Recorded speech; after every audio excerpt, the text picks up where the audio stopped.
So today, the biggest story is that Putin, well, he was found to not actually want to go to Istanbul. I mean, he seemed to be bluffing. The emperor has no clothes. So we're going to start with this. This is the first of the. I have four big stories today, but this is the first of them. Okay, Steve Rosenberg from the BBC. Will he or won't he? Is the question we've been asking since Vladimir Putin proposed direct talks with Ukraine. Remember, this whole idea of Istanbul was Putin's idea. And then Zelensky turned the tables on him and said, "Hey, I'll be there. Are you going to be there? I hope you're going to be there. I hope you don't have any reason to excuse yourself." Okay. Would he fly to Turkey or take the part and stay home? Last night, we got the answer. It was no. Tendar says this: the Istanbul talks are probably the greatest political own in decades. Putin fell into his own trap, and what's left is just nervous political stuttering. It's also a disaster for everyone advocating that negotiations are needed to end the war. With no strategic goal secured by Russia in this war, Putin can only offer war. That's right. That's all Putin wants. He wants to continue to fight. So there's no intent to actually come to a ceasefire. Here's Zelensky saying, first and foremost, I want to thank President Erdogan for organizing the opportunity for direct negotiations. The Ukrainian side confirmed its readiness, and today we are here in the capital. Ukraine is represented by top-level delegation. We will begin with a meeting with President Erdogan and with the entire Turkish delegation. We are in contact with the U.S. side. I believe they will be present in Turkey at high levels as well. I have not yet received official confirmation regarding the Russian level of representation, but from what we can observe, it appears theatrical. Okay, so the language that he uses, listen to it, theatrical. Here he says, we have a top-level delegation, while the Russian one looks more like a mock-up. We'll see whether they even have a mandate to make decisions. They don't. They're just going to be parroting what was already said. After my meeting with Erdogan, we will release the format. Okay, now, Maria Zakharova was upset about this. She responded to Zelensky, calling the Russian delegation in Istanbul mock-up. Who even uses the word mock-up? A clown? A loser? Someone with an unknown education? Okay, he's studied law in college.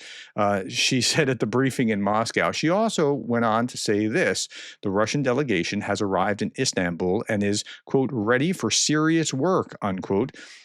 She claims that Putin proposed talks to aim to eliminate the root causes of the conflict and establish a lasting peace. By talking about we've got to focus on the root causes of the conflict. He's showing that he's serious. No, he's not serious about peace. Rather, Zelensky is in Istanbul. I am here. You see his limousine here in this image, and you'll see him walking around in just a moment. He's here. Yep. There he is, but Putin's nowhere to be found. So it really does look like the emperor has no clothes, and Putin was kind of caught off guard here. Zelensky and Erdogan holds talks with delegations. Okay, so here's Zelensky, here's Erdogan, and here's the Russian delegation. You won't recognize any of them. Here's the Ukrainian delegation. I'm going to zoom in so you can see the Russians. You don't recognize any of these guys. There's a reason for that, and I'll talk about it in just a moment. Zelensky will also not take part in the negotiations. At that time, he'll be in Ankara with President Erdogan. But if Putin was there, he could meet with Putin one-on-one. But Putin didn't show. By the way, Erdogan's stock has gone way up. He's become a big player in the Middle East over the last couple of years, and we'll come back to that at the very end of the video. Okay, so let's talk about this then. Putin dodges Zelensky's face-off in Turkey, sends low-level negotiators. Zelensky calls the Kremlin lineup decorative after Putin skips and sends aides instead to direct talks in Istanbul. Trump also opts out of the Turkey summit. Meanwhile, Kremlin spokesperson Peskov stated that Putin has defined Russia's position for the negotiations in Istanbul. There are no plans for a meeting between Putin and Trump. Peskov also confirmed that Putin has no plans to visit Istanbul in the coming days. The Russian delegation is already in place. Okay, well, now, with that, the Russians are also spreading disinformation. Russia is spreading false claims about peace talks starting in Turkey at 10 a.m. Moscow time. This is not true and has not been confirmed by Ukraine. No such meeting was scheduled.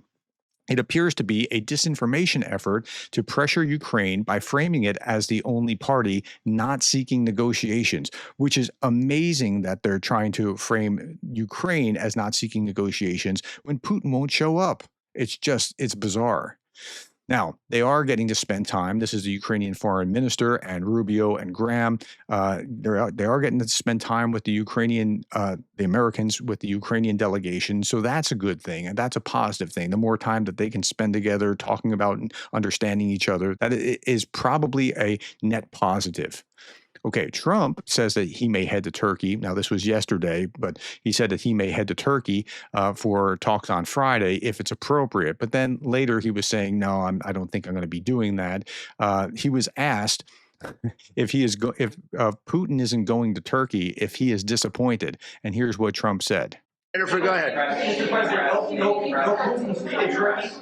No Putin's interest. Are you disappointed by that? No, I didn't anticipate. I actually said, why would he go if I'm not going? Because I wasn't going to go. I wasn't planning to. I would go, but I wasn't planning to go. And I said, I don't think he's going to go if I don't go. And that's turned out to be right. But we have people there. Marco, as you know, is doing a fantastic job. Marco's there, Secretary of State, and we have people there. But I didn't think it was possible for Putin to go if I'm not there. Jennifer? Do you have an update, sir, on this? Okay, so if that's the case, if you're going to solve this thing in 24 hours, wouldn't you just get a meeting with Putin right away and then just get that meeting done with and you and Putin and Zelensky in the same room? But okay. Now, there's another quote by Trump, and I'm not sure what the context was, but Jane Keefe posted this, quote, "My priority is to end conflicts, but I will not hesitate to use force to defend partners," unquote. Okay, he said, there's the guy we need, but that's not the guy that's showing up for Ukraine. And it's unfortunate because, yeah, I don't know what the context was here, but that's right. That's what we need. Meanwhile, the French foreign minister was saying that the U.S. and Europe should impose joint sanctions to suffocate the Russian economy and force Moscow to end the war. That's the kind of thing that we need. And the U.S. is proposing to resume security talks with NATO and Russia Council. Like this was like after the fall of the Soviet Union, NATO was like inviting Russia to join it. And Russia was hesitant, but they created a Russia-NATO council so that they could talk about things of mutual interest. Yeah, they're trying to get that reestablished again. I'm not so sure that's a good thing. I really don't want to normalize Russia. I want them to be able to be forced to come to the table, and then afterwards you can start to talk about how you're going to play with the rest of the world from that point forward. Meanwhile, NATO Secretary General Mark Rutte said this. We repeat that Russia is a long-term threat. We repeat that China is rapidly building up its armed forces, which is, of course, a big concern. They'll have 1,000 nuclear warheads by the end of the decade. Yep, it's a big concern, and we ought to be concerned about both of them. Okay, next big story. With time running out for a nuclear deal, Iran has made a bold offer, a regional consortium for civilian enrichment. But trust, especially from Washington, remains elusive. So Trump was in the Middle East, in Saudi Arabia, and then dealing with the Syrians and like really changing the space where it's a Saudi-dominated Syria rather than an Iranian-dominated Syria. And that's a positive thing. Went to Qatar and is now in the UAE. And those countries don't all play nice, but far worse is Iran in their minds. Okay, and so this is changing some things. Iran is ready to sign a nuclear deal with President Donald Trump in exchange for the lifting of economic sanctions. Of course, then they're going to go continue to enrich uranium, but yeah.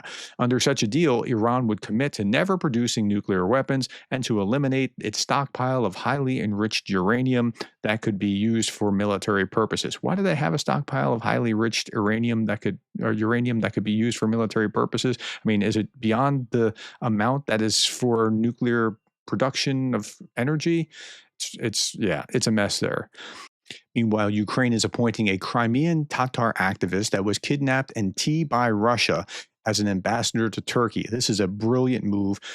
Erdogan's already, he's raising in stature. Erdogan wants to see Crimea as part of Ukraine, not as part of Russia. And so this guy will be a great bridge, just like the Secretary of Defense is a great bridge to those purposes.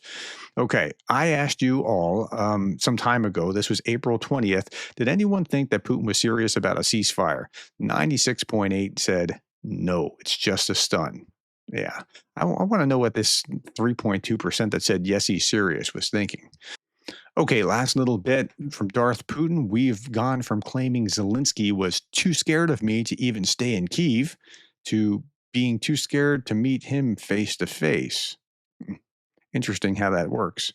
Okay, that's all that I have for this video. Thank you, my friends, for watching. Thank you for the time, the likes, the shares, and the subscribes. And thank you for being the kind of person that cares about Ukraine.